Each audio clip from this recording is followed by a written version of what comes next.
ಬನ್ನಿ ಮಂಟಪದ highway circle ಬಳಿ ಹಿಜಬ್ ಅಭಿಯಾನ ನಡೆದಿದೆ. ಹಿಜಬ್ ಅನ್ನು ಧರಿಸಿ ಐ ಲವ್ ಹಿಜಬ್ ಪ್ಲೇ ಕಾರ್ಡ್ ಪ್ರದರ್ಶನವನ್ನ ಮಾಡಿದ್ದಾರೆ. ಹಿಜಬ್ ಧರಿಸಿ ಕಾಲೇಜಿಗೆ ಬಂದಿದ್ದಾರೆ ಸೈಂಟ್ ಫಿಲೋಮಿನಾ ವಿದ್ಯಾರ್ಥಿನಿಯರು. ಸೊ ಅಲ್ಲಿಗೆ ಇವಾಗ ಉಡುಪಿ ಆಯಿತು, ಕುಂದಾಪುರ ಆಯಿತು, ಬೆಳಗಾವಿ ಆಯಿತು, ಈಗ ಮೈಸೂರಲ್ಲೂ ಕೂಡ ಐ ಲವ್ ಹಿಜಬ್ ಅಭಿಯಾನ.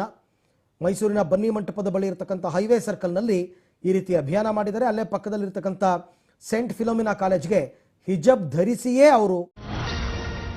Welcome back. News coming in from Karnataka now, where the face-off over hijab wearing students being blocked from entering classrooms is only escalating. It started with Udupi but has now spilled over onto Kundapur as well, where we are seeing similar scenes at another college where students wearing hijab were stopped at the college gates. They were not allowed to enter, and protests erupted there with students chanting slogans against the college management, claiming that they want education.